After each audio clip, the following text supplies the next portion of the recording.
Dear legal aspirants, आज हम लोग हिंदू मैरिज एक्ट 1955 पे बात करने वाले हैं। हरियाणा जुडिशरी का एग्ज़ाम से आज एग्जैक्ट 1 मंथ बचा है आपके पास। तो ये क्विक रिवीजन है और इसमें ऐसा क्विक रिवीजन नहीं है कि 10 सेक्शन उसमें से बता दिए इंपॉर्टेंट है यही पढ़ लो। लगभग पूरे सेक्शन को कवर किया है सो दैट क्वेश्चन कहीं से भी आ जाए हमारा क्वेश्चन मिस ना हो। 2x की स्पीड पर कर देखेंगे, अराउंड हाफ एन आवर में आपका वीडियो ख़त्म हो जाएगा। और सारे डिटेल्ड चीज़ें कहाँ से क्वेश्चन बन सकता है, क्या क्वेश्चन बनेगा, किस सेक्शन में क्या है, ये वीडियो देखने के बाद आपको हिंदू मैरिज एक्ट से रिलेटेड कोई डाउट नहीं रहेगा। मेरी आपसे इतनी रिक्वेस्ट है, अगर आप चैनल पर नए हैं तो चैनल को सब्सक्राइब कर लें और साथ ही बेल आइकन को प्रेस करें जिससे नए वीडियोज़ के अपडेट्स मिलते रहें। फ्रेंड्स, हिंदू मैरिज का हिंदू कल्चर में बहुत ज़्यादा इम्पोर्टेंस होता है।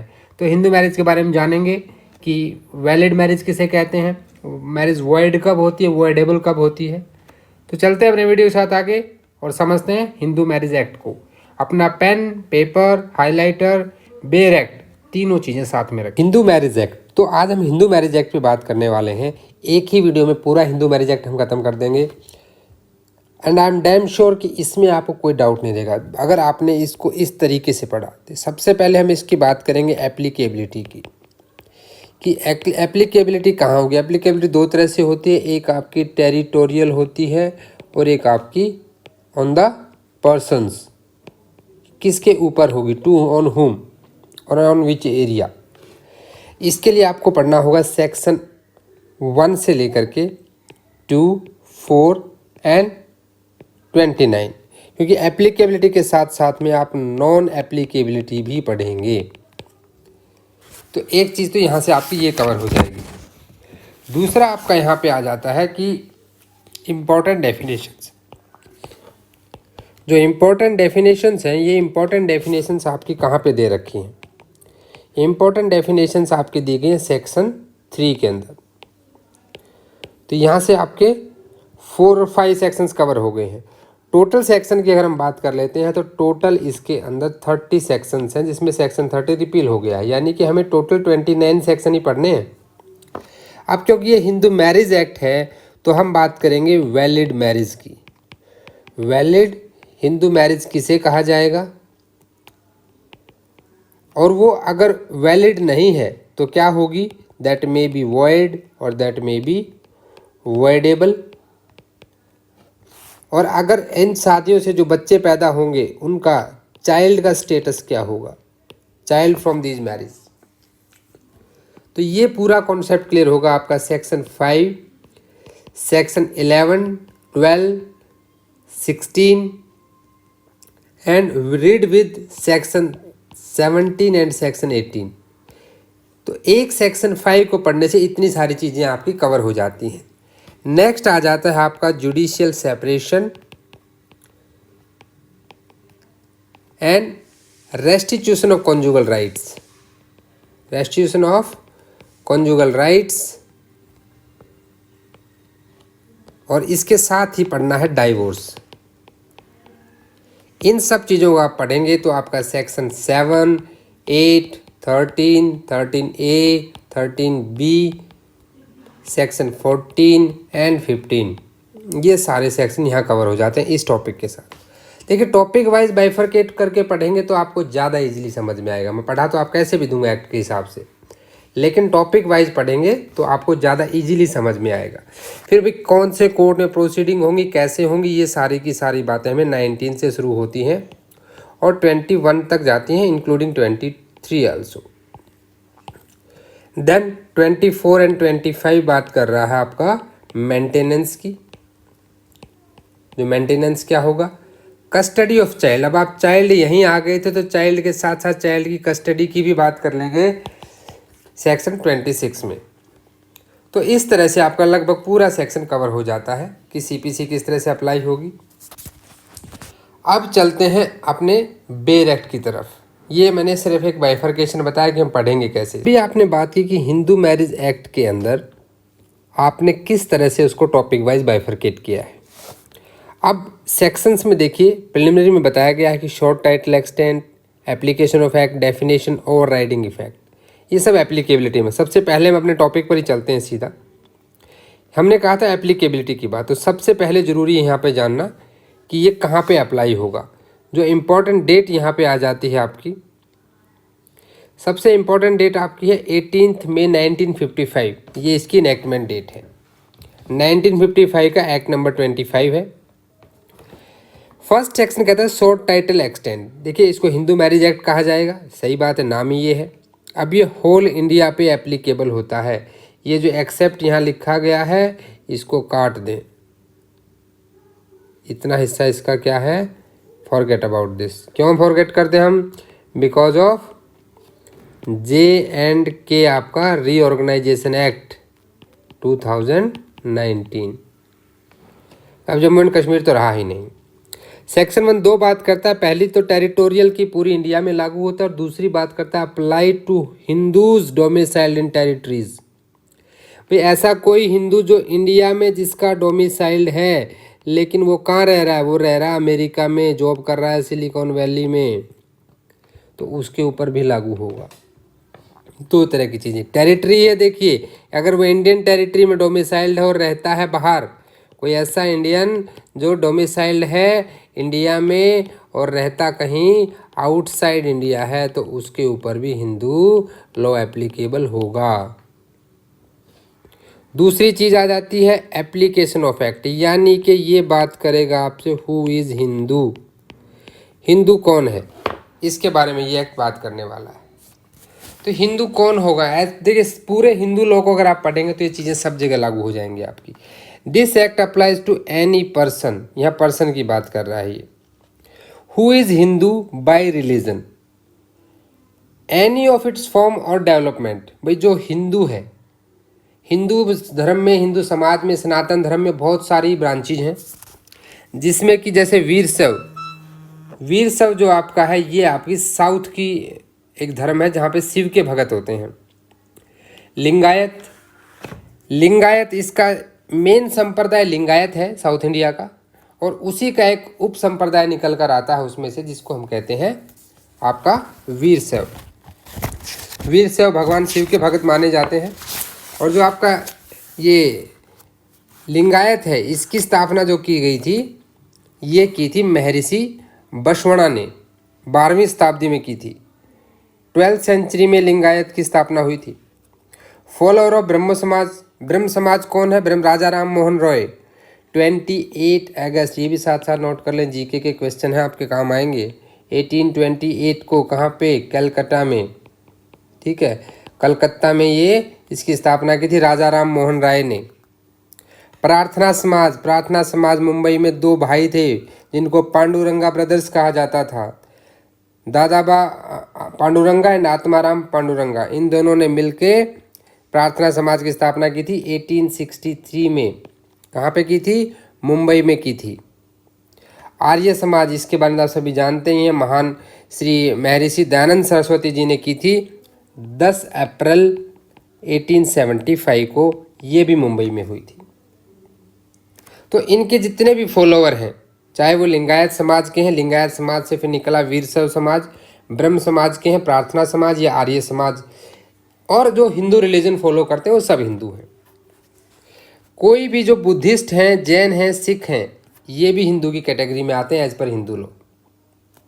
और कहीं ना कहीं ये भी देखा जाएंगे तो महावीर जैन हुए हैं, सिख हुए हैं, महात्मा बुद्ध हुए हैं, ये सब हिंदू धर्म की, सनातन धर्म की शाखाएं हैं। Any person other person domiciled in the territories to which this act. अब यहाँ देखिए सी जो क्लॉज है, यहाँ इसने एक नेगेटिव स्टेटमेंट दे दिया। नेगेटिव स्टेटमेंट क्या दे दी कि जो डोमिसाइल्ड है, पहली बात क्या कही है, सुनिए ध्यान से, डोमिसाइल्ड है और जो क्या नहीं है, मुस्लिम, जो मुस्लिम नहीं है, क्रिश्चियन नहीं है, पारसी नहीं है, ज्यू नहीं है रिलीजन से, इनको छोड़ के जो है वो क्या है, हिंदू है। अब उनमें से अगर कोई व्यक्ति कहता है कि नहीं मैं तो, मुझ पर ये हिंदू लागू नहीं होता, तो ये बर्डन ऑफ प्रूफ उसके ऊपर चला जाएगा। जो कह रहा है कि मैं इससे गवर्न नहीं हो रहा हूँ, मैं किसी दूसरे कस्टम से गवर्न हो रहा हूँ, तो ये उसके ऊपर चला जाएगा। जैसे जो आपके शेड्यूल ट्राइब्स हैं वो संथल कस्टम से फॉलो होते हैं, वो ना हिंदू है, ना मुस्लिम है, ना पारसी, ना सिख ईसाई हैं, उनका अलग से संथल कस्टम फॉलो होता है। द फॉलोइंग पर, ये तो हो गया अभी मोटा सा रिलीजन के तौर पे। अब आजकल स्पेशल मैरिज एक्ट आ गया है, इंटर रिलीजन शादियां बहुत होने लगी हैं। तो अब कैसे पता लगेगा? तो इसने क्या कहा कि कोई भी लेजिटिमेट या इलेजिटिमेट चाइल्ड जिसके दोनों पेरेंट्स हिंदू हैं, यहाँ पे क्या है, हस्बैंड भी हिंदू, वाइफ भी हिंदू, जो बच्चा पैदा होगा he is also Hindu, simple. दूसरा, चाइल्ड चाहे वो लेजिटिमेट या इलेजिटिमेट है, ठीक है, जिसके पेरेंट्स हिंदू, बुद्ध, जैन, सिख, इनमें से कोई भी एक, मान लीजिए दोनों में से एक हिंदू है, बुद्ध है, जैन है, सिख है, और जो बच्चा पैदा होता है वो born and brought up in the community of Hinduism, इन्हीं कम्युनिटीज में उसको बड़ा किया जाता है। Any person who is convert और reconvert to Hindu, Buddhist, Jain और सिख। ये कन्वर्ट और रिकन्वर्ट का कॉन्सेप्ट कहाँ से आता है? ये आता है article 25 of constitution of India से। Notwithstanding anything contained in subsection 1, कोई भी जो शेड्यूल्ड ट्राइब्स के मेंबर, जो मैंने अभी आपको बताया था कि scheduled tribes clause 25 of article 366, यहाँ पे सेंट्रल गवर्नमेंट नोटिफिकेशन में डायरेक्ट करती है कि कौन शेड्यूल्ड ट्राइब्स आते हैं, और वो संथल कस्टम से फॉलो होते हैं। जो एक्सप्रेशन हिंदू है, देखिए ये एक्ट हिंदू रिलीजन की बात नहीं कर रहा है, ये एक्ट कह रहा है कि कौन हिंदू होंगे जिनके ऊपर लागू होगा। जो मुस्लिम नहीं है, क्रिश्चियन नहीं है, पारसी नहीं है, जू नहीं है, वो हिंदू है, भले ही वो हिंदू धर्म फॉलो ना करता हो, एज पर दिस एक्ट, और हिंदू मैरिज एक्ट उस पर लागू होगा। अब डेफिनेशन से पहले हम जाएंगे अपने सेक्शन 4 में। ये ओवरराइडिंग इफेक्ट की बात कर रहा है। ओवरराइडिंग इफेक्ट का मीन्स क्या है कि जब ये एक्ट आया, कब आया ये एक्ट? 18 मई 1955।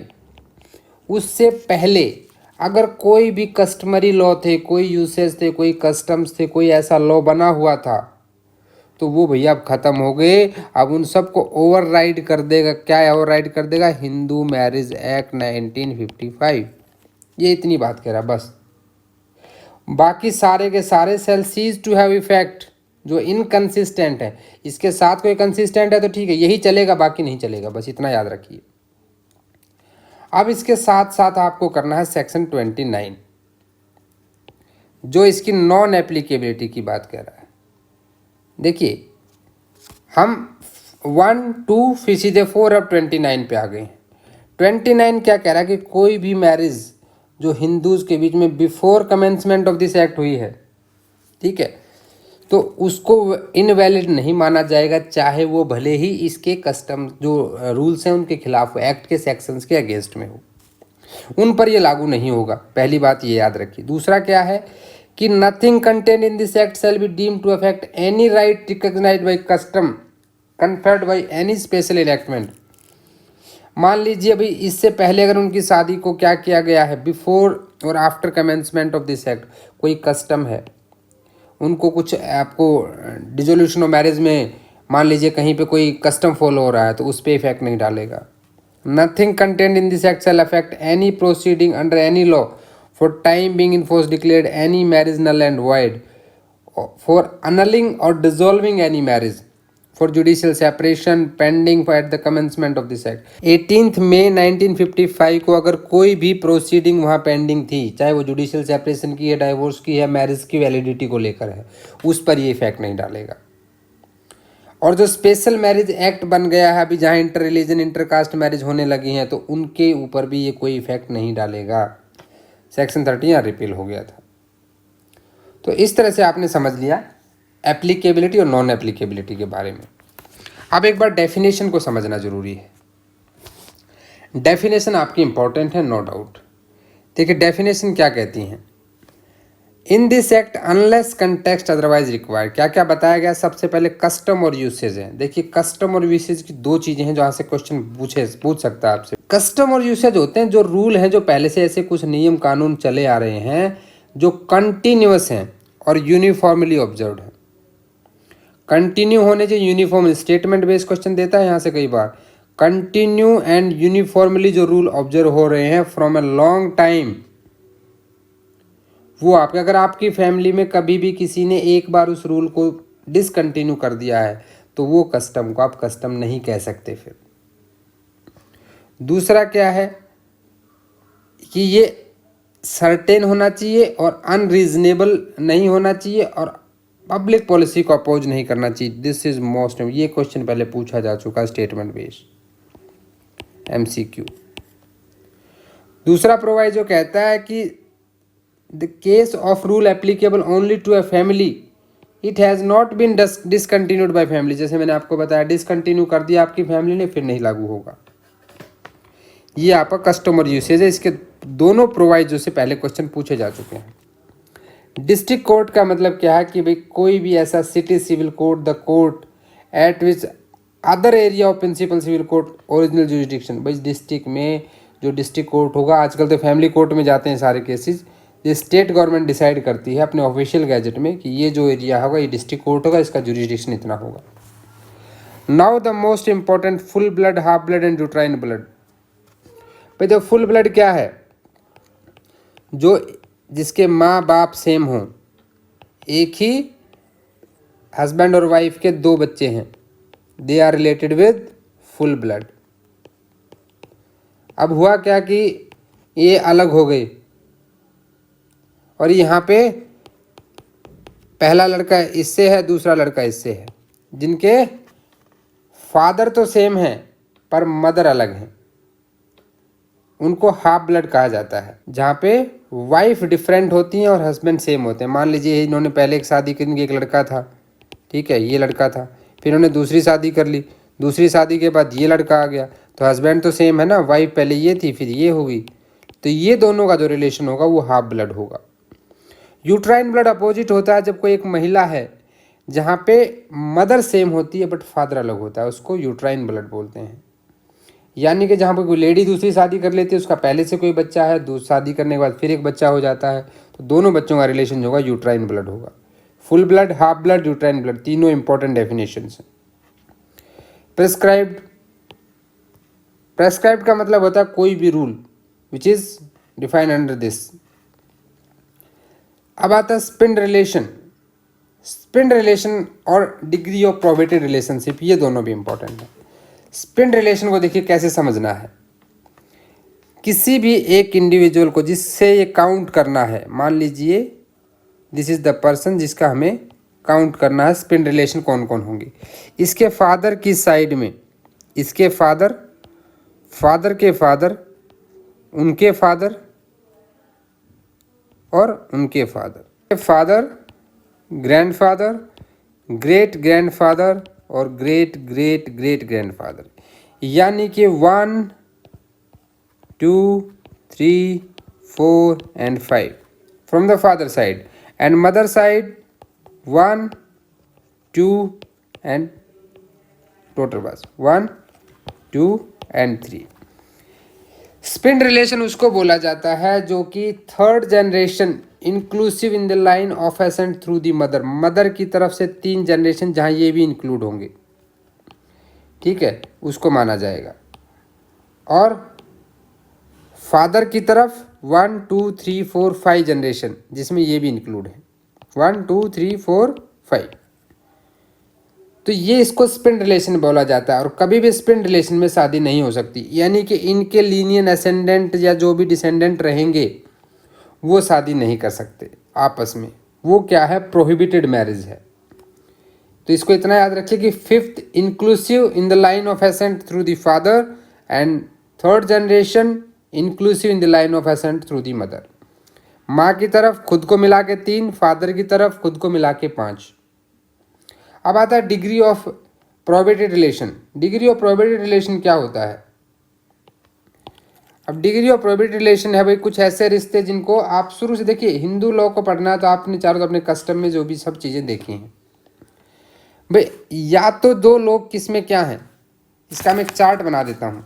2 के F में 2 तरह की आपको डेफिनेशन दे रखे हैं। 1 में दिया गया स्पिंड रिलेशन और 2 में दिया गया है डिग्री ऑफ प्रोबेबिलिटी रिलेशन। अब कौन से रिश्ते हैं जिनको हम डिग्री ऑफ प्रोबेबिलिटी रिलेशन में मानेंगे? इसकी 4 कैटेगरी हैं। देखिए, first, second, third and fourth. 4 category कौन सी है कि जब लीनियल असेंडेंट आपके जहाँ पे लीनियल असेंडेंट दोनों के सेम होते हैं, ठीक है, जहाँ पे दोनों के लीनियल असेंडेंट सेम है वहाँ पे प्रोहिबिटेड रिलेशन हो जाएगा, पहली कैटेगरी। दूसरी क्या है कि जहाँ पे आपके लीनियल असेंडेंट हों या लीनियल डिसेंडेंट हों, ये दोनों क्या है, इनकी वाइफ या हस्बैंड, वाइफ या हस्बैंड। और तीसरा है कि वाइफ किसकी वाइफ हो, उनमें से कोई किसी की वाइफ है, किसकी हो भाई, आपके wife of brother, wife of आपके अंकल यानी कि आपके चाचा जी और आपके मामा जी, आपके पापा के भाई और आपकी मम्मी के भाई, आपके दादा के भाई या दादी की भाई, दादी के भाई, आपके मम्मी पापा दादा दादी इनमें से किसी के भी भाई हैं, जो मम्मी के भाई आपके मामा हुए, चाचा हुए आपके पापा के भाई, दादा के भाई आपके दादा हुए, दादी के भाई भी आपके दादा हुए, इनमें से किसी की भी वाइफ के साथ आप शादी नहीं कर सकते, वो प्रोहिबिटेड रिलेशनशिप में आ जाएगी। अब फोर्थ कैटेगरी यहाँ पे आती है, कुछ रिलेशन हैं, कुछ रिश्ते हैं जिनकी बहुत अहमियत मानी जाती है, जैसे कि चाचा भतीजी, ये आपस में शादी नहीं कर सकते, ठीक है। चाची भतीजा, भाई कोई अपनी ही चाची से अपने ही भतीजे शादी नहीं कर सकती। अगर दोनों चिल्ड्रन हैं, किसके चिल्ड्रन हैं, वो दोनों ब्रदर यानी 2 भाइयों के बच्चे आपस में शादी नहीं कर सकते, भाई और बहन ब्रदर एंड सिस्टर के बच्चे शादी नहीं कर सकते, और दोनों सिस्टर्स के बच्चे आपस में शादी नहीं कर सकते। ये 4 कैटेगरी जो है आपकी प्रोहिबिटेड रिलेशनशिप में आती है।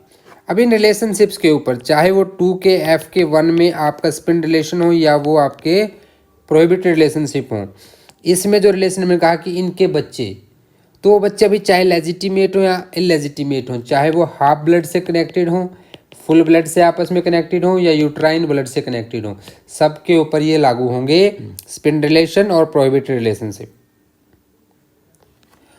अब ये तो हो गया कि इनके बीच में जो शादी होगी वो आपकी वॉइड एब इनिशियो होगी और ये पनिशेबल भी होगा, उसकी भी हम बात करेंगे। अब आते हैं हम हिंदू मैरिज की वैलिडिटी के बारे में, वैलिडिटी ऑफ हिंदू मैरिज। अब सेक्शन 5 जो है ये बात करता है आपका condition for a valid Hindu marriage. अब इस चार्ट को अगर आपने समझ लिया ना, तो सेक्शन 5 में हिंदू मैरिज की वैलिडिटी में आपको कोई डाउट नहीं रहने वाला है। सेक्शन 5 में आपकी टोटल 5 कंडीशंस दी गई हैं। पहली कंडीशन क्या है, no living spouse. Second condition यहाँ पे दी गई है वैलिड कंसेंट। थर्ड कंडीशन जो दी गई है that is age of bride and bridegroom, that is आपकी कितनी हो गई अभी शादी के लिए, 21 साल और 18 साल। फिर ये कहता है कि there should be no prohibited relationship, जो प्रोहिबिटेड रिलेशनशिप है वो नहीं होना चाहिए, जो हमने अभी भी पढ़ा है। And there should be no स्पिन, स्पिन रिलेशनशिप भी उनका नहीं होना चाहिए। ये 5 कंडीशन है आपकी सेक्शन 5 में। अब इन 5 कंडीशन को आपको देखिए कैसे पढ़ना है। मान लीजिए कोई लिविंग स्पाउस है या फिर प्रोहिबिटेड रिलेशनशिप है या फिर वहाँ पे आपका स्पिन रिलेशन है, तो इन सारी कंडीशंस में ही वो जो होगा आपका सेक्शन 11 के हिसाब से वो शादी वॉइड हो जाएगी, यानी कि वो शादी वॉइड एब इनिशियो है। बट अगर वहाँ पे कोई कंसेंट को लेकर कोई बात है या एज को लेकर कोई बात है, इन दैट कंडीशन सेक्शन 12 बताता है कि वो वॉइडेबल मैरिज होगी, ना कि सेक्शन 12 बात करता है कि वो वॉइडेबल मैरिज होगी। यानी कि कोई भी पार्टी अगर वहाँ पे वैलिड कंसेंट का पता लगता है कि नहीं थी, फ्रॉड से ली गई थी, फोर्स से ली गई थी, या एज वहाँ पे है कम या ज़्यादा है, तो उस कंडीशन में क्या है, कोई पार्टी पेटिशन के ऊपर शादी को इनवैलिड करा सकती है। लेकिन अगर कोई पार्टी नहीं गई तो शादी वैलिड रहेगी, यानी कि वॉइडेबल है, जो हम कॉन्ट्रैक्ट में पढ़ते हैं, वॉइड कॉन्ट्रैक्ट या वॉइडेबल कॉन्ट्रैक्ट। यानी कि सेक्शन 11 ने यही कंडीशन, यही है सेक्शन 11 आपका, कि अगर 5 का 1 आपका 4 और 5 अगर ये कंडीशंस हैं तो वॉइड मैरिज होगी, और अगर आपकी 2 और 3 वाली कंडीशंस हैं तो वॉइडेबल होगी। सेक्शन 12 इतना ही बताता है। अब अगर लिविंग स्पाउस हैं तो इन दैट कंडीशन एक चीज़ और यहाँ पे हो जाएगी, अगर लिविंग स्पाउस हैं तो पनिशमेंट भी मिलेगी सेक्शन 17 में। क्या मिलेगी? पनिशमेंट। लेकिन पनिशमेंट कौन देगा? आईपीसी देगा 494। ये किसकी बात कर रहा है? बाइगैमी की। तो section 17 no living spouse, already एक वाइफ थी फिर से शादी कर ली, या अगले हस्बैंड थे फिर से शादी कर ली, तो in that condition what will happen? It will be a void marriage, और पनिशमेंट मिलेगी वो अलग से। अब यहीं पे अगर किसी और कंट्रावेंशन में आप चले जाते हो तो आपका सेक्शन 18 पिक्चर में आ जाता है। सेक्शन 18 क्या कहता है? यहाँ भी पनिशमेंट है। देखिए सेक्शन 5 के साथ कितने सेक्शन कवर हो रहे हैं। सेक्शन 18 आपका कह रहा है कि अगर कोई सेक्शन 5 की condition number 3 number means what, which condition? Condition number 3 है जब आप एज वाली बात करते हैं। पहले सेक्शन 6 होता था हिंदू मैरिज एक्ट में, जहाँ पे पेरेंट्स की कंसेंट हो सकती थी, ठीक है, उसको अब हटा दिया गया है। अगर कोई कम उसमें शादी करता तो उसको पनिशमेंट कैसे मिलेगी? Rigorous imprisonment up to 2 years, और प्लस और या तो दोनों या उसके साथ में फाइन भी लगेगा। कितना लगेगा? 1 लाख। ये आपका MCQ है सेक्शन 18 का। दूसरी चीज़ हमें क्या कहता है सब सेक्शन 2 उसका, कि अगर मान लीजिए कोई आपका 4 और 5 प्रोहिबिटेड रिलेशनशिप में या फिर स्पिन रिलेशन में शादी करता है तो सिंपल इम्प्रिजनमेंट मिलेगी। कितनी? अप टू 1 month, 1 महीने तक की सज़ा, और प्लस फाइन या और फाइन दोनों, ये 1000 रुपये तक का फाइन है, ठीक है। अब ये तो बात होगी भी, पनिशमेंट भी दे दी, सब कुछ दे दी, लेकिन अब शादी होगी, बच्चे पैदा हो गए तो क्या होगा?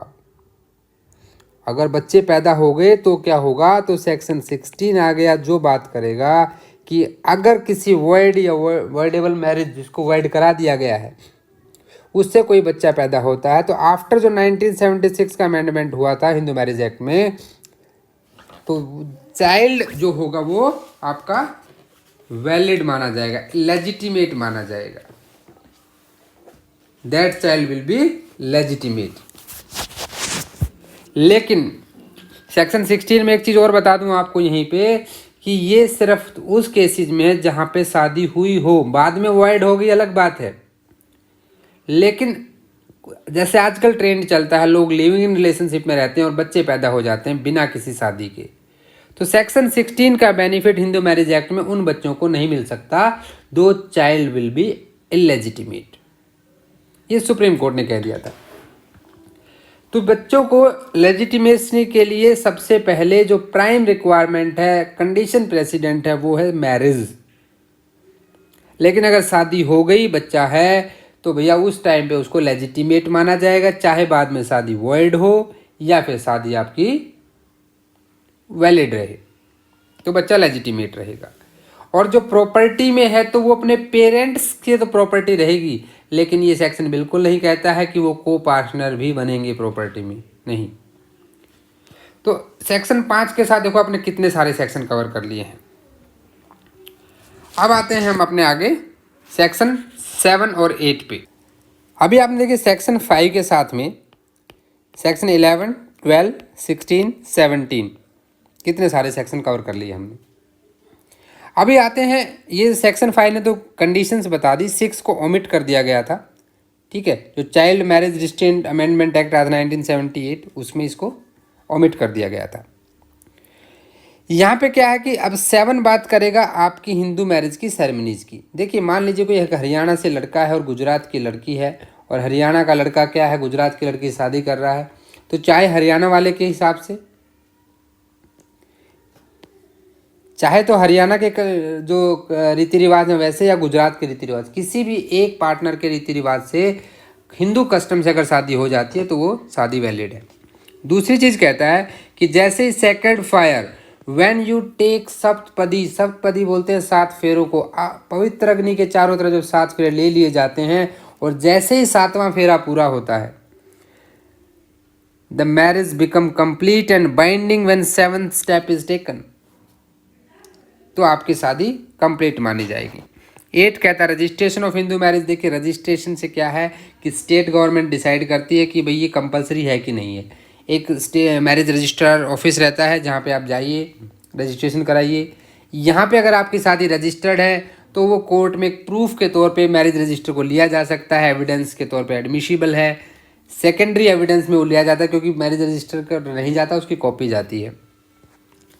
और यहाँ पे क्या है कि अगर आपने रजिस्ट्रेशन नहीं करा तो इसका मतलब ये नहीं कि आपकी शादी नहीं होगी, ये नहीं है। अगर इसके लिए कोई फ़ी वगैरह है तो वो स्टेट गवर्नमेंट डिसाइड कर सकती है। यहाँ पे अगर उसको लगता है कि हाँ भाई कुछ कर देना चाहिए हमें, तो दे कैन डू इट। बाकी इसके अलावा रजिस्ट्रेशन में एक ही चीज़ है यहाँ पे कि अगर मान लीजिए कोई कंपलसरी कर देता है, गवर्नमेंट ने क्या किया, कंपलसरी कर दिया है, और कोई पर्सन जो है कंट्रावेन करता है इन रूल्स से, तो पनिशेबल है, बहुत ज़्यादा फाइन है। इसलिए इसको याद रखिएगा, विच में एक्सटेंड 25 रुपीज़, 25 रुपये का जुर्माना लग जाएगा आपके ऊपर। थोड़ा सा फनी है, माइंड में याद रखिए, याद रहेगा। अब यहाँ तक तो आपने पढ़ लिया वैलिडिटी ऑफ मैरिज के बारे में, सेरेमनीज पढ़ा, रजिस्ट्रेशन पढ़ा, कंडीशंस पढ़ी, वॉइड वॉइडेबल पढ़ लिया। बच्चे होंगे तो उनका लेजिटिमेसी क्या रहेगा ये पढ़ लिया, पनिशमेंट क्या दे देंगे वो आपने पढ़ लिया अगर मैरिज वैलिड नहीं है। अभी हम चलते हैं, शादी हो गई लेकिन दोनों में डिस्टरबेंस हो गया, तो आप क्या करेंगे, अलग रहने लगेंगे। अलग रहने लगे तो अलग रहने के बाद क्या है, एक ने कहा कि जी अब बहुत दिन अलग हुए, अब हम इकट्ठा रहना चाहते हैं, घर बसाना चाहते हैं। अपना घर बसाने की जो एप्लीकेशन है उसको बोलते हैं रेस्टिट्यूशन ऑफ कॉन्जुगल राइट्स, जब या तो हस्बैंड या वाइफ दोनों दे सकते हैं, और ये क्या है, बिना किसी रीजनेबल एक्सक्यूज़ के एक दूसरे से अलग रहते हैं, तो दूसरी पार्टी अप्लाई करती है रेस्टिट्यूशन ऑफ कॉन्जुगल राइट्स के लिए। वो कहती है कि जनाब बहुत हो गया, अब हम साथ रहना चाहते हैं, अब बस आप अलग नहीं रह पाएंगे, तो कोर्ट वहाँ पे ग्रांट करता है। अब यहाँ एक बात ध्यान दीजिएगा, जब एप्लीकेशन देता है कोई भी पार्टी फॉर रेस्टिट्यूशन, तो कोर्ट को अगर लगता है कि कोई वैलिड रीज़न नहीं है अलग रहने का, तो ठीक है वो डिक्री कर सकता है। लेकिन रीजनेबल एक्सक्यूज़ अगर अदर पार्टी के पास है तो इन दैट केस वो ऐसा नहीं करेगा। रीजनेबल एक्सक्यूज़ से क्या मतलब है यहाँ पे, देखिए रीजनेबल एक्सक्यूज़ से मतलब आता है कि भाई आप कोई मिस्ट्रेस रखते हैं घर पे, कोई ऐसा रीज़न है कि नहीं रह सकता मैं इसकी, रह सकती इनके साथ या नहीं रह सकता, तो जो सोसाइटी से जिसने अपने आप को विड्रॉ किया, ये बर्डन ऑफ प्रूफ उसके ऊपर है कि वो क्यों उसके साथ नहीं रह रहा। इसका प्रोसीजर मैं आपके साथ डिस्कस कर लेता हूँ। देखिए क्या होता है कि जो भी एग्रीड पार्टी है जो चाहती है घर बसाना, वो एक पेटिशन फाइल करती है। कहाँ पे करती है, डिस्ट्रिक्ट कोर्ट में। डिस्ट्रिक्ट कोर्ट में करेगी for restitution of conjugal right. अगर कोर्ट सेटिस्फाइड हो जाता है तो वो डिक्री दे देता है। किस चीज़ की decree, restitution of conjugal rights की। और ये डिक्री कैसे एग्जीक्यूट होगी, इसको सीपीसी एग्जीक्यूट कराएगा, order number 21, rule number 32 and 33। याद रखिएगा, ये पूछा जा सकता है आपसे, रूल नंबर 32। और ऑर्डर 21 में टोटल 106 रूल हैं, उसी में से रूल नंबर 32 बात करता है execution of decree restitution of conjugal rights के बारे में। अब आता है जुडिशियल सेपरेशन। अब ये तो था कि जब अलग रह रहे थे कि दोबारा इकट्ठा रहना चाहते हैं, लेकिन अब इकट्ठे रह रहे हैं और नहीं बन रही, साहब हमें कर दो अलग अलग, ठीक है, डिफरेंस कर दो। डाइवोर्स का एक अल्टरनेट होता है जुडिशियल सेपरेशन। और जब कोई पार्टी डिमांड करती है कोर्ट से थ्रू पेटिशन, तो सेक्शन 10 लगता है और जब कोर्ट अपने आप डाइवोर्स का अल्टरनेट देता है तो सेक्शन 13A लगता है। सेक्शन 10 में पार्टी जाती है कोर्ट में कि जुडिशियल सेपरेशन चाहिए, साहब अलग रहना चाहते हैं हम। सेक्शन 13A में कोर्ट डाइवोर्स का एक अल्टरनेट दे देता है कि कुछ दिन आप अलग रहो, हो सकता है बाद में सेटल हो जाए। ये यहाँ पे कहा गया है। अब जुडिशियल सेपरेशन को देखिए दो तरीके से पढ़ना हमने। एक, जब पार्टी एप्लीकेशन से डिमांड करती है सेक्शन 10, और जब कोर्ट देता है सेक्शन 13। अब जुडिशियल सेपरेशन के ग्राउंड क्या होंगे? जो सेक्शन 13 डाइवोर्स के ग्राउंड है ना, ठीक है, वही ग्राउंड होंगे यहाँ पर भी, उसी के ग्राउंड को यहाँ पे फॉलो किया जाएगा। डाइवोर्स ग्राउंड की भी हम बात करेंगे। अब जो जुडिशियल सेपरेशन की पेटिशन है, अब ये दो तरह से जाएगी, इसको भी समझिएगा। अगर हस्बैंड फाइल कर रहा है, ठीक है, हस्बैंड अगर फाइल कर रहा है तो उसे 13 के सब सेक्शन 1 के ग्राउंड चाहिए। और अगर वाइफ इसको अप्लाई कर रही है तो 13 के 1 के ग्राउंड तो उसके लिए हैं ही, साथ में उसको 13 के सब सेक्शन 2 के ग्राउंड भी मिल जाते हैं, क्योंकि 13 के सब सेक्शन 2 के ग्राउंड स्पेशली वाइफ के लिए हैं। तो petition of either party court satisfied, ठीक है, तो वो दे देगा। ये किस में है? 10 के 1 में। अब जुडिशियल सेपरेशन ले लिया, थोड़े दिन बाद लगा कि नहीं अलग रहना ठीक नहीं है, इकट्ठा रहेंगे, तो जो 10 का सब सेक्शन 2 है ये बात करता है कि भाई जुडिशियल सेपरेशन की डिक्री को कैंसिल करा सकते हैं। कोर्ट में अप्लाई करेंगे, कोर्ट अगर सेटिस्फाई हो जाएगा कि जी हमारा झगड़ा खत्म हो गया, हम एक साथ रहना चाहते हैं, अलग अलग नहीं जी पाएंगे, तो सब सेक्शन 2 में उनका जुडिशियल सेपरेशन खत्म हो जाएगा। कोर्ट खत्म करता है। Court will rescind the decree of judicial separation on either petition of either party. ये आपका 10 है। 11 हमने कर लिया है, 12 हम कर चुके हैं। 12 में एक चीज़ और है वाइडेबल मैरिज में, अगर इम्पोर्टेंसी के ऊपर कोई बात हुई है तो इन दैट कंडीशन जो है आपका, तब भी मर्जी है आप कराना चाहते हो कि नहीं कराना चाहते हो वाइडेबल। इतना ही यहाँ पे है, इसको देख लीजिएगा एक बार। अब आते हैं सबसे इम्पोर्टेंट चीज़ जो कि पहले कभी हिंदू धर्म में तो नहीं थी। तलाक एक ऐसा शब्द है, डाइवोर्स ऐसा शब्द है जो पहले मनुस्मृति में भी नहीं पाया जाता है, तो अभी आ गया है। चलिए, जब भी कोई शादी सोलमनाइज हुई है, चाहे वो इस एक्ट से पहले या इस एक्ट के बाद, तो वहाँ पे काफ़ी सारे ग्राउंड बनते हैं। अब ये ग्राउंड क्या क्या हैं? सबसे पहला ग्राउंड है कि जब शादी होने के बाद कोई भी स्पाउस वॉलेंटरीली सेक्सुअल इंटरकोर्स करता है किसी अदर पर्सन के साथ, तो इन दैट कंडीशन ये ग्राउंड बनता है। दूसरा ग्राउंड यहाँ पे क्या बनता है कि अगर शादी जो हो गई है उसके बाद क्रूएलिटी से कोई किसी को ट्रीट करता है, तो क्रूएलिटी से करेगा तो 498A चैप्टर 20A IPC वो लागू लग जाएगी ऊपर धारा, लेकिन वो भी एक डाइवोर्स का ग्राउंड है, क्रूएलिटी। तीसरा क्या है यहाँ पे कि पेटिशन से पहले 2 साल से वो कंटिन्यू अलग रह रहे हैं, डिजर्टेड द पेटिशनर, निकाल दिया है, 2 साल से साथ में है ही नहीं, तो उस कंडीशन में भी जा सकता है। देन एक ने हिंदू सीज कर दिया, वो कन्वर्ट करके क्या बन गया है, चंद्रमोहन से चांद मोहम्मद बन गया, हरियाणा में बंसीलाल का लड़का बना था, तो in that condition also it is a ground for divorce. अगर कोई इनक्योरेबली अनसाउंड ऑफ माइंड है और इन दैट कंडीशन उसके साथ पेटिशनर का रहना पॉसिबल नहीं है, तब भी ये ग्राउंड बनता है। फिर आ जाता है आपका कि कोई आपकी वो वनरल डिजीज कम्युनिकेबल फॉर्म है, उससे वो करता है, इन दैट कंडीशन आल्सो। अब दूसरी एक इम्पॉर्टेंट चीज़ यहाँ पे क्या आ जाती है कि उसको मान लो पिछले बहुत दिनों से सुना नहीं गया है, 7 ईयर्स से, यहाँ पे आपको चलना पड़ेगा इंडियन एविडेंस एक्ट के सेक्शन 108 में, जहाँ प्रिजम्पशन ऑफ डेथ, याद है ना आपको, 107 प्रिजम्पशन ऑफ लाइफ है और 108 प्रिजम्पशन ऑफ डेथ है। 107 इंडियन एविडेंस एक्ट कहता है कि किसी को 30 साल में कोई आ जाता है तो मुझे जिंदा मान लेंगे भाई, प्रिजम्पशन ऑफ लाइफ। 7 साल से किसी को नहीं सुना गया है तो हम क्या मान लेंगे, प्रिजम्पशन ऑफ डेथ मान लेंगे कि वो जिंदा नहीं है, अब उसकी वाइफ उससे डाइवोर्स ले सकती है ताकि वो दूसरी शादी कर सके।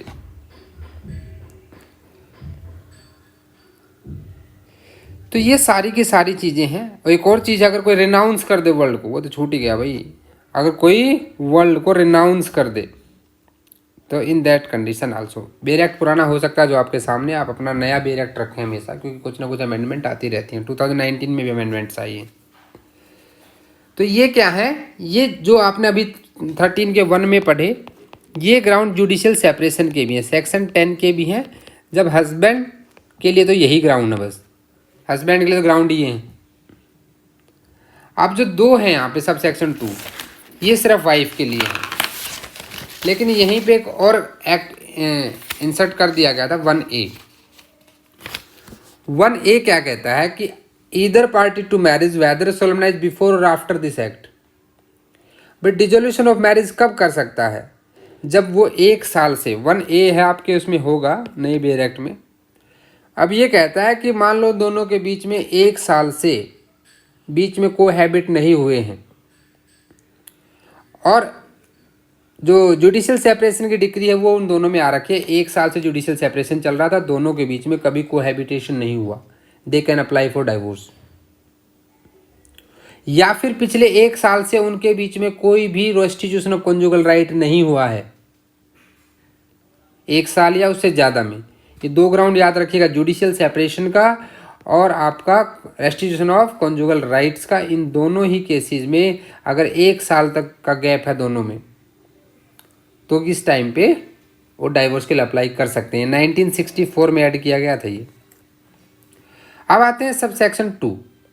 ये बात करता है कि वाइफ जो है यहाँ पे, सिर्फ वाइफ के लिए कुछ ग्राउंड दिए गए हैं। वाइफ के लिए सिर्फ क्या कौन कौन से ग्राउंड दिए गए हैं कि या तो हस्बैंड कोई दूसरी शादी कर ले, दूसरी उसकी लिविंग वाइफ का पता लग जाए, पहले से शादी कर रखी थी, या फिर उसका हस्बैंड जो है रेपिस्ट हो, सोडोमी के चार्जेज हों, बेस्टिलिटी के चार्जेज हों, या फिर मेंटेनेंस की डिग्री के बाद 1 साल से ज़्यादा का टाइम हो गया, दोनों कोहैबिट नहीं हुए हैं।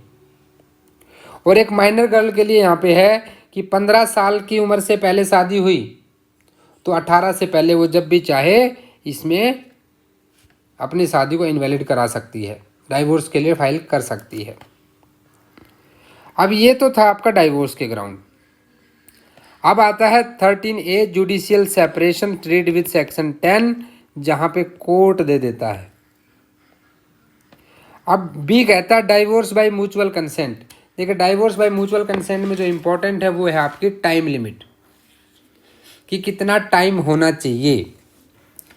टाइम कितना होना चाहिए कि जब भी कभी म्यूचुअल कंसेंट से हैं तो उन दोनों के बीच में जो एक्ट के प्रोविज़न हैं डिसोल्यूशन ऑफ मैरिज के बाय डाइवोर्स, वो डिस्ट्रिक्ट कोर्ट में प्रेजेंट होगी बोथ पार्टीज से। दोनों पार्टीज एफिडेविट देंगे अपना अपना कि हमारी शादी हुई थी और अब हम एक साथ नहीं रहना चाहते हैं, और कम से कम 1 साल या ज़्यादा से हम एक दूसरे के साथ नहीं रह रहे हैं। तो यहाँ भी 1 ईयर एंड मोर है। दोनों पार्टी डिस्ट्रिक्ट कोर्ट में जाती हैं, ठीक है। अब कोर्ट में जाने के बाद एक कोर्ट कूलिंग पीरियड देता है, जो हालांकि सुप्रीम कोर्ट की एक डिसीजन ने बहुत रिसेंट में इसको मना कर दिया है। 6 मंथ का कूलिंग पीरियड देता है म्यूचुअल कंसेंट में, कि ठीक है 6 महीने बाद की डेट दे दी है, 6 महीने तक कोई बात बन जाए आपस में तो ठीक है, नहीं तो आ जाना, हम डाइवोर्स दे देंगे। और 6 मंथ के बाद भी अगर दोनों पार्टी एग्री है तो कोर्ट डाइवोर्स दे देता है। अब ये कह रहा है कि no petition of divorce presented within 1 year of marriage. आज शादी हुई कल डाइवोर्स फाइल कर दिया, ऐसा नहीं चलेगा। 1 साल तक कोशिश तो करके देखो एक दूसरे को समझने की, तभी 1 साल तक आप नहीं कर सकते हैं। अगर बिफोर 1 ईयर देना है, अगर 1 ईयर देना है तो भाई जो अगर हाई कोर्ट ने कोई सेट ऑफ रूल्स बना रखे हैं इस बिहाफ पे कि 1 साल से पहले कैसे दी जाएगी, तो या तो उन रूल्स के ऊपर होगा या कोर्ट की परमिशन से होगा। 15 कहता है कि डाइवोर्स पर्सन दोबारा शादी कब कर सकता है, तो डाइवोर्स पर्सन भाई जब या तो अपील का टाइम चला जाए या अपील डिसाइड हो जाए, इन दैट कंडीशन वो दूसरी शादी कर सकता है और वो शादी वहाँ पे वैलिड रहेगी। 16 हम कर चुके हैं, legitimacy of child, punishment for bigamy 5 के साथ कर लिया, 18 भी हम कर चुके हैं।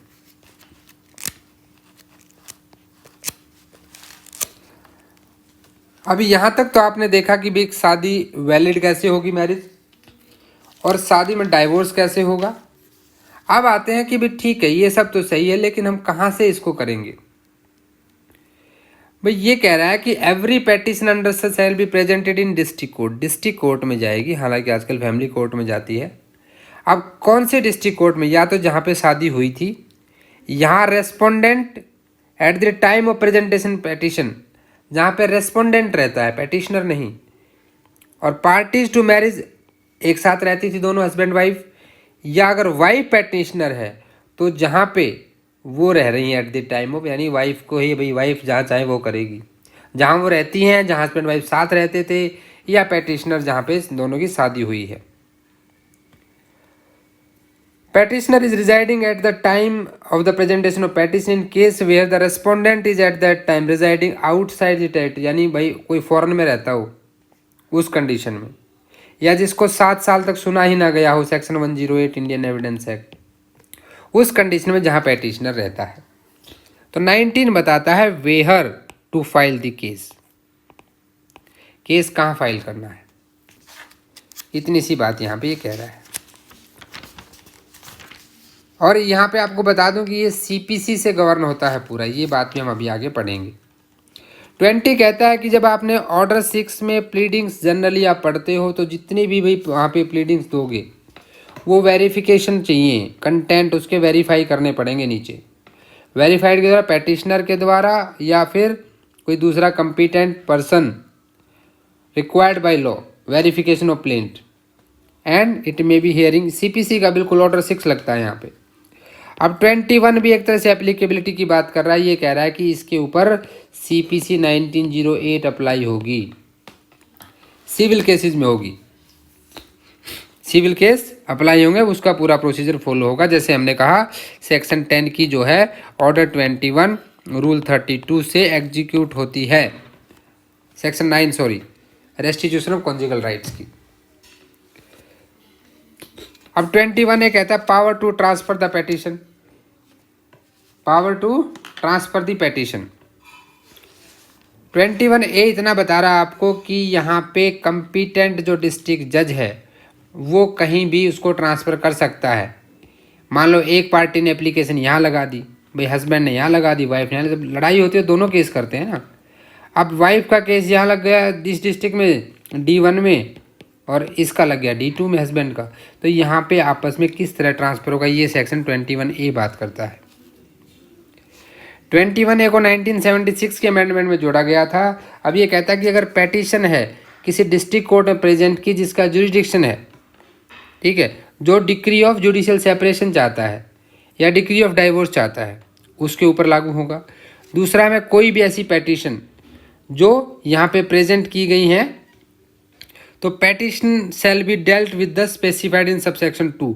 कैसे डील होंगी? अगर पेटिशन एक ही कोर्ट में प्रेजेंट हुई हैं तो दोनों को वही कोर्ट सुन लेगा, सेम डिस्ट्रिक्ट कोर्ट में D1 है तो भी ठीक है, दोनों को मिलाओ, D1 ही सुन लेगा। अगर पेटिशन अलग अलग डिस्ट्रिक्ट कोर्ट में है, D1 D2 में है, तो petition presented later shall be, जो बाद में हुई है तो वो कहाँ पे चली जाएगी? पहले वाले के पास, वहाँ चली जाएगी जहाँ अर्लियर पेटिशन गई है।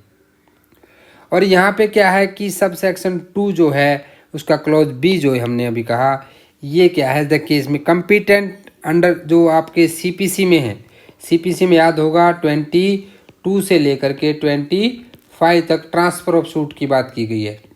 23 बताता है कौन से कोर्ट में एप्लीकेशन लगेगी, 24 डिस्ट्रिक्ट कोर्ट और हाई कोर्ट की पावर बताता है, ठीक है, और आपका 25 जो है सुप्रीम कोर्ट की पावर बताता है टू ट्रांसफ़र दी सूट्स, तो वो भी यहाँ पे लागू रहेगा। फिर आते हैं 21B पे। 21B कहता है special provision relating to trial and disposal of petition under this act. भाई ये प्री एग्ज़ाम के लिए बड़ा इंपॉर्टेंट है आपका। क्यों इंपॉर्टेंट है? क्योंकि ये क्या कह रहा है कि the trial of a petition under this act shall as far as practicable consistently, day to day चलेगी, जो डे टू डे की सुनवाई होगी, from the day to day until its conclusion, क्योंकि फैमिली मैटर है, जल्दी ख़त्म करना है। और every petition under this act shall be tried expeditiously as possible as endeavour shall be made conclude trial within 6 month, जो आपका pre के लिए बहुत इम्पोर्टेंट है। ये कह रहा है कि 6 महीने के अंदर आपको भाई इसको पेटिशन को क्या करना है, कंक्लूड कर देना है तो 6 महीने कहाँ से काउंट होंगे? From the date of service of notice to the of the petition on the respondent. जिस दिन अदर पार्टी को नोटिस मिल गया उस नोटिस के 6 महीने के अंदर आपको इसको ख़त्म करना है। ये इम्पोर्टेंट MCQ है। और दूसरा इसमें क्या है, इसकी जो अपील होगी उसके लिए भी टाइम पीरियड दिया गया है, वो 3 मंथ्स है। अपील के लिए 3 महीना, केस के लिए 6 महीना, दोनों आपके लिए इंपॉर्टेंट है। अब 21C कहता है डॉक्यूमेंट्री एविडेंस। ये इतनी सी बात कह रहा है कि notwithstanding anything in any enactment to contrary no document shall be inadmissible on the ground of that is not duly stamped और रजिस्टर्ड। भाई जो जिसपे स्टैम्प या रजिस्टर्ड नहीं होंगे, स्टैम्प नहीं लगी, रजिस्टर्ड डॉक्यूमेंट नहीं, उसको नहीं मानेंगे हम।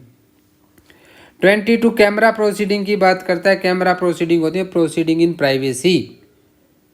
और दूसरी चीज़ क्या कि इससे रिलेटेड किसी भी चीज़ को किसी पब्लिकेशन में पब्लिश नहीं किया जाएगा, ठीक है। और अगर कोई कर देता है मान लो पब्लिश, तो MCQ इम्पोर्टेंट है आपका यहाँ से। और ये कहता है कि अगर कोई भी व्यक्ति प्रिंट या पब्लिश करता है एनी मैटर, ठीक है, he shall be punishable with a fine which may extend to 1000 rupees. तो 1000 रुपये तक का फाइन उस पर लग सकता है। ये यहाँ पे ध्यान देना है। अब यहाँ पे क्या है कि जब सारी कंडीशन सेटिस्फाई होती हैं तो कोर्ट डिक्री दे देता है, और 23 उसी डिक्री की बात कर रहा है। Whether defended on if the court is satisfied, चाहे वहाँ पे दूसरी पार्टी ने डिफेंस लिया हो या ना लिया हो, तो स्पेशल कंडीशन सेटिस्फाई होने पर ही कोर्ट डिक्री देता है। देखिए कोर्ट का पहला काम यहाँ पे रिकन्सिलेशन का करना होता है, किसी तरह से शादी बच जाए। लेकिन अगर फिर भी पॉसिबल नहीं होता है तो देन वो डिक्री दे देता है, ठीक है। ये आपका सेक्शन 13 में है। इसमें इंपॉर्टेंट जो आपकी चीज़ें हैं 23 में, वो सारी डिक्री के बारे में, और डिक्री पे पूरा CPC अप्लाई होगा।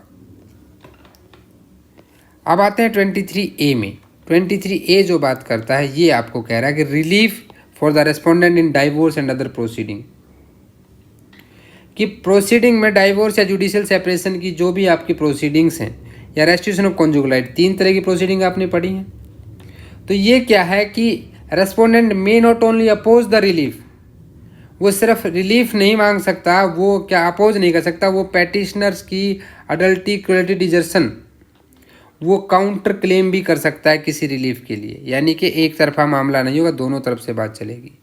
24 आपका जो बात कर रहा है, ये बात कर रहा है इंट्रीम मेंटेनेंस की, जो आप 125 CRPC में करते हैं, इंट्रीम मेंटेनेंस की बात कर रहा है, और एक्सपेंसेस ऑफ प्रोसीडिंग की। और कमाल की बात यह है कि हिंदू मैरिज एक्ट में एक ब्यूटी ये है कि it is not gender specific. यहाँ हस्बैंड भी क्लेम कर सकता है और वाइफ भी क्लेम कर सकती है। द डिफरेंस इज़ दैट कि हस्बैंड के लिए ग्राउंड थोड़े से अलग है। अगर वो फिजिकली मेंटली डिसेबल्ड है, नॉट एबल टू अर्न है, और wife is capable of earning, in that time he can do. But wife को खाली इतना प्रूव करना है, she is not able to maintain herself, उसे मिल जाएगा। ये आपका 25 मेंटेनेंस की बात करता है।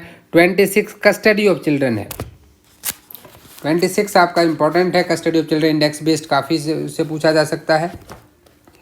26 देखिए क्या है यहाँ पे कि जो कस्टडी ऑफ चिल्ड्रन है, ये कोर्ट को चाइल्ड के फेवर में जैसा लगेगा वैसा किया जाएगा। MCQ से इंपॉर्टेंट यहाँ पे ये आ जाता है कि ये within 60 days from the date of service of notice to respondent, इसको 60 डेज में निपटारा करना है। ये आपका MCQ इंपॉर्टेंट है। प्रॉपर्टी का डिस्पोजल जो है वो ये कहता है कि in the proceeding under this act court may make such provision in the decree as deems fit just and proper. Court का पूरा डिस्क्रिप्शन है यहाँ पे, ठीक है, कि जो शादी मैरिज के टाइम पे जो प्रॉपर्टी थी वो ज्वाइंटली थी, हस्बैंड की थी या वाइफ की थी, ये डिस्पोजल वो कर सकता है। 28 आपका अप्लाई अपील की बात करता है। अपील कर सकते हो ऐसी डिक्री या ऑर्डर के खिलाफ। और जो डिक्री है, every appeal under this section shall preferred within 90 days, limitation period बता दिया, 90 दिन के अंदर करनी है, नहीं तो नहीं कर पाओगे। From the date of decree के 90 डेज में, ये भी आपके लिए एक इंपॉर्टेंट चीज़ है। दूसरी आप देखिए लिमिटेशन हम करते रहते हैं, तो क्या हिंदू मैरिज एक्ट पे लिमिटेशन एक्ट लागू होता है? जी नहीं, हिंदू मैरिज एक्ट पे लिमिटेशन एक्ट लागू नहीं होता है। कहाँ पढ़ा आपने कि लिमिटेशन एक्ट लागू नहीं होता है? तो जब आप लिमिटेशन एक्ट पढ़ेंगे, ये इंपॉर्टेंट चीज़ है, ध्यान दीजिएगा इस पर। सेक्शन 29 के सब सेक्शन 3 में ये चीज़ क्लियर कर दिया गया था कि वहाँ पे लागू नहीं होता है हिंदू मैरिज एक्ट में। 28A enforcement of decrease and orders, इसके इन्फोर्समेंट की बात कर रहा है, तो CPC के हिसाब से इन्फोर्स होंगी। तो this is all about Hindu law. एक रैपिड क्लास थी हिंदू मैरिज एक्ट की। डिटेल में भी हम इसके ऊपर चर्चा करेंगे, बट अब एग्जाम पास में, तो इसलिए हमने एक क्विक रिवीजन किया है। Thanks for watching this video dear friends. I hope आपको हिंदू लॉ अच्छे से समझ में आया होगा। ऐसे से हम हिंदू सक्सेशन एक्ट पर भी बात करेंगे। अच्छा लगा तो लाइक कर दें, आप मुझे मेल भी करें, टेलीग्राम चैनल को भी ज्वाइन कर लें, और साथ ही इंस्टा पर भी हमें फॉलो करें। वीडियो कैसा लगा कमेंट करके ज़रूर बताएं। मिलते हैं नेक्स्ट वीडियो में विद हिंदू सक्सेशन एक्ट। तब तक के लिए जय हिंद, जय भारत।